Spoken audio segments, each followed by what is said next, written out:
Selamat malam, Pak Sunar dan rekan-rekan semua. Perkenalkan, kami dari kelompok 6 akan membahas sub CPMK 6, yaitu melaksanakan manajemen portofolio dan melakukan penilaian kinerja portofolio. Sebelumnya, perkenalkan, nama saya Desa Putri Rizka Dewi, absen 2, dan rekan saya. Perkenalkan, nama saya Ninengah Sri Devi, absen 16. Untuk materi yang pertama, yaitu pengelolaan dana oleh manajer investasi. Pengelolaan dana oleh manajer investasi adalah proses sistematis yang bertujuan untuk mengelola portofolio investasi secara profesional demi mencapai tujuan keuangan investor. Manajer investasi bertanggung jawab untuk merencanakan, mengorganisasikan, dan melaksanakan strategi investasi berdasarkan analisis pasar dan profil risiko klien. Dengan keahlian dalam bidang keuangan, manajer investasi dapat membantu investor dalam membuat keputusan yang lebih tepat, cepat, dan lebih efisien dalam menghadapi dinamika pasar. Adapun proses dalam pengelolaan dana, yang pertama itu ada penentuan tujuan investasi. Langkah pertama dalam pengelolaan dana adalah memahami tujuan investasi klien, apakah untuk pertumbuhan modal, pendapatan tetap, atau tujuan jangka panjang lainnya. Tujuan ini mempengaruhi strategi investasi yang akan ditetapkan. Yang kedua ada analisis profil risiko. Manajer investasi akan melakukan penilaian terhadap profil risiko klien untuk menentukan seberapa besar risiko yang dapat diterima. Profil ini mencakup faktor-faktor seperti usia, status keuangan, dan toleransi risiko. Yang ketiga ada pemilihan aset. Berdasarkan tujuan dan profil risiko, manajer akan memilih jenis aset yang akan dimasukkan ke dalam portofolio, seperti saham, obligasi, reksadana, atau komoditas lainnya. Diversifikasi aset sangat penting untuk mengurangi risiko. Selanjutnya ada alokasi aset. Manajer investasi akan menentukan proporsi masing-masing jenis aset dalam portofolio. Alokasi yang tepat dapat membantu mencapai tujuan investasi dengan cara yang lebih efisien. Yang kelima ada pengawasan dan penyesuaian. Manajer investasi secara berkala akan memantau kinerja portofolio dan kondisi pasar. Jika diperlukan penyesuaian, akan dilakukan untuk memastikan bahwa portofolio tetap sesuai dengan tujuan dan profil risiko klien.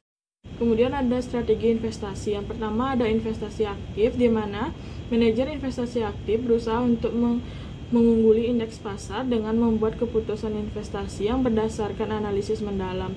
Mereka sering melakukan trading dan penyesuaian portofolio untuk menangkap peluang pasar.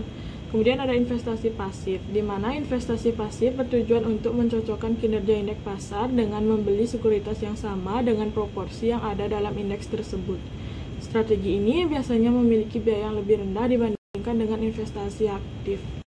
Kemudian ada keuntungan dalam menggunakan manajer investasi. Yang pertama ada keahlian profesional. Manajer investasi memiliki pengetahuan dan pengalaman yang mendalam tentang pasar, memungkinkan mereka untuk membuat keputusan yang lebih baik. Yang kedua ada pengelolaan waktu. Investor tidak perlu menghabiskan waktu untuk memantau pasar dan melakukan transaksi karena manajer investasi akan melakukannya untuk mereka. Yang ketiga ada diversifikasi, di mana manajer investasi dapat menyediakan akses ke berbagai jenis aset yang membantu mengurangi risiko keseluruhan dari portofolio. Yang keempat ada pengelolaan risiko, di mana manajer investasi memiliki alat dan strategi untuk mengelola risiko yang memungkinkan timbul dari fluktuasi pasar. Selanjutnya ada risiko dari pengelolaan dana. Yang pertama ada risiko pasar, yaitu risiko yang kemungkinan terjadi kerugian akibat fluktuasi harga di pasar keuangan. Fluktuasi ini bisa disebabkan oleh berbagai faktor seperti pertumbuhan suku bunga, nilai tukar mata uang, harga komoditas, atau sentimen pasar. Yang kedua ada risiko likuiditas. Risiko likuiditas adalah risiko yang timbul akibat kesulitan dalam menjual aset investasi dengan cepat dan mendapatkan harga yang wajar. Aset yang kurang likuid sulit untuk dijual dengan cepat tanpa harus mengorbankan harga jual yang signifikan. Dan yang ketiga ada risiko manajerial. Risiko manajerial adalah risiko yang timbul akibat kesalahan dalam pengambilan keputusan atau tindakan yang dilakukan oleh manajer investasi. Kesalahan ini biasa disebabkan oleh berbagai faktor seperti kurangnya kompetensi, konflik kepentingan, atau faktor eksternal seperti bencana alam. Baik, materi yang selanjutnya yaitu mampu melakukan penilaian kinerja portofolio.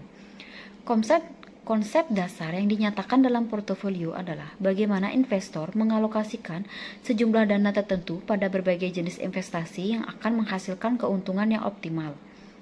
Pertimbangan utama bagi pemilik dana atau investor di dalam mengoptimalkan keputusan investasi adalah memaksimumkan tingkat imbal hasil atau retur investasi pada risiko tertentu. Pembuatan kerangka keputusan investasi sangat menentukan keberhasilan seseorang investor di dalam mengoptimalkan tingkat imbal hasil investasi sekaligus mengurangi risiko yang dihadapi menjadi sekecil mungkin. Hal ini penting karena instrumen tersebut dapat memberikan informasi yang diperlukan bagi investor untuk menilai seberapa efektif dana yang mereka telah investasikan atau dana yang diinvestasikan. Yang selanjutnya yaitu kerangka berpikir untuk menilai kinerja portofolio. Dibagi menjadi 4. Yang pertama itu adalah tingkat risiko. Dalam mengevaluasi kinerja portofolio harus diperhatikan apakah retur yang diperoleh sudah cukup memadai. Yang kedua itu ada periode waktu. Beberapa portofolio yang sama tingkat retur dan risikonya akan dinilai berbeda apabila waktu yang diperlukan juga berbeda. Yang ketiga itu ada benchmark yang sesuai, yaitu patokan yang digunakan untuk menilai kinerja portofolio adalah portofolio yang sebanding. Yang keempat itu ada tujuan investasi, yang dimana tujuan yang berbeda akan mengakibatkan penilaian terhadap kinerja portofolio menjadi berbeda. Baik, materi yang selanjutnya yaitu menilai kinerja portofolio. Dibagi menjadi 3 indeks. Yang pertama adalah indeks trainer, yang dimana koefisien beta secara sederhana mengukur volatilitas saham, portofolio atau pasar itu sendiri. Yang ketiga itu indeks SAP, yang dimana indeks ini mendasarkan perhitungannya pada konsep garis pasar modal atau capital market line sebagai patokan. Indeks ini diukur dengan cara membandingkan antara premi risiko portofolio dengan risiko portofolio yang dinyatakan dengan standar devisi. Yang ketiga itu ada indeks Johnson, yang dimana indeks ini menunjukkan perbedaan antara tingkat retur aktual yang diperoleh oleh portofolio dengan tingkat retur yang diharapkan jika portofolio tersebut berada pada garis pasar modal. Pengukuran ini membutuhkan penggunaan tingkat hasil bebas risiko yang berbeda untuk masing-masing interval. Baik, dapat kami simpulkan, melaksanakan manajemen portofolio dan melakukan penilaian kinerja portofolio menegaskan pentingnya pendekatan yang terstruktur dalam mengelola investasi. Dengan strategi yang tepat, investor dapat menyesuaikan portofolio mereka dengan kondisi pasar yang berubah dan mencapai hasil yang diharapkan. Baik, sekian pemaparan materi dari kelompok kami. Kami buka sesi tanya jawab atau diskusi pada kolom komentar. Terima kasih.